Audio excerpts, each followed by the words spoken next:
Tunisiaan on julistettu öinen ulkonaliikkumiskielto viikkojen ruokamellakoiden jälkeen.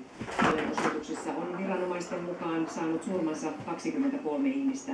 Silminnäkijöiden mukaan poliisi ampui tänään kuoliaaksi jälleen yhden mielenosoittajan. Levottomuudet johtuvat elintarvikkeiden hintojen noususta ja työttömyydestä. Tunisian presidentti erotti tänään maan sisäministerin, mutta se ei hillinnyt levottomuuksia. Portugalin velkakirjojen myynti sijoittajille meni odotuksia paremmin ja lainan korko pysyi alle kriisirajan rajalla pidetyn 7%. Lainan myynnin epäonnistuminen olisi monien arvioiden mukaan ajanut maan EU:n kriisiavun varaan Kreikan ja Irlannin tapaan. Markkinoiden epävarmuutta huutokauppa ei kuitenkaan poistanut, sillä Portugali tarvitsee vielä lisää lainaa.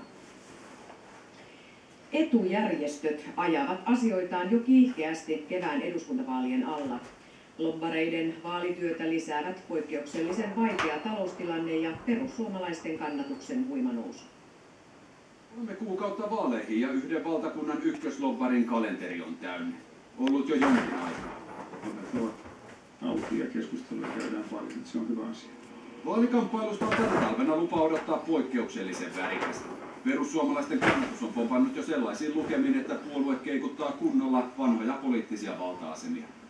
Omia tavoitteita ajavien etujärjestöjen on pidettävä mielessä, että Timo Soinin johdolla perussuomalaiset voivat olla kirjoittamassa seuraavan hallituksen ohjelmaa. Kaikki tietävät, että on varsin mielenkiintoinen tilanne tulossa, että mikä heidän asemansa tulee olemaan seuraavassa kuviossa. Kyllä se tietysti puhututtaa, mutta ei se ole meidän pohtimisemme kärki. Kyllä meidän kärkemme on se, että kaikki poliittiset puolueet tietävät ja tuntevat korkeasti kouluttujan asiat. Maataloustuottajien MTK:ssakin pidetään Soinin joukkoja silmällä. Erittäin mielenkiinnolla odotellaan perussuomalaisten maaseutupoliittisia linjauksia, että niistä on kovin vähän tietoa tähän saakka. Että se on hyvin odotettu dokumentti. Vilkas keskustelu ensi vaalikauden menoleikkauksista on tehnyt etujärjestöillekin selväksi, että seuraava hallitus ei ainakaan jaa rahaa sinne tänne. Kyllä mä uskon, että kaikki on nyt liikkeellä hyvin realistisia tavoitteita. Niin myös MTK. Tämä ei ole nyt jakopolitiikan aikaa. Ilman muuta tämä taloustilanne ja julkisen talouden kestävyysvaje on otettava huomioon. Ehkä se näkyy sillä tavalla Akavan tavoitteessa, että meillä on yhtenä keskeisimpänä tavoitteena se, että kuntien rahoitusjärjestelmät on uudistettava. Useat vaalikampanjat nähnyt vaikuttaja aistii puolueiden nyt olevan hieman varuillaan. Ehkä syynä ovat hyvin epävarmat talousnäkymät, mutta myös Suomen oloihin erittäin poikkeuksellinen poliittinen liikehdintä. Kenties poliittiset ryhmät jättävät asioita jossakin määrin enemmän auki kuin aikaisemmin, ikään kuin varaavat liikkumatilaa neuvotteluihin. Lobbari ei lepää ennen kuin seuraavan hallituksen ohjelma on kirjoissa ja kansissa. Lähetyksessämme vielä muun muassa rikoslain uudistamista ja lumenpakkausta. Oikeusministeri ehdottaa, että tunnustamalla rikollinen saisi lievemmän rangaistuksen. Jämsässä sappileikkaukset ovat aiheuttaneet useille potilaille komplikaatioita. Kuopiossa lumen auraukseen käytetään tehokasta kuormaajaa.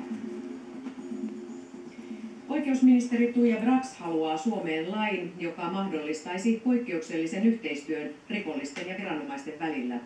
Rikoksesta epäilty voisi vakavan rikoksen tunnustamalla saada normaalia lievemmän rangaistuksen. Poliisi vastustaa uutta lakia.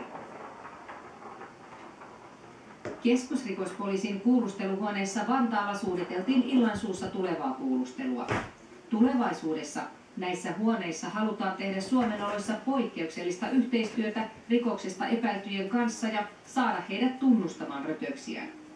Oikeusministeri haluaa Suomeen lain, jonka mukaan osa rikoksista voitaisiin jättää tutkimatta ja antaa lievempi rangaistus silloin, jos epäilty tunnustaisi törkeimpiä rikoksiaan. Epäilyn kanssa käydään sellaiset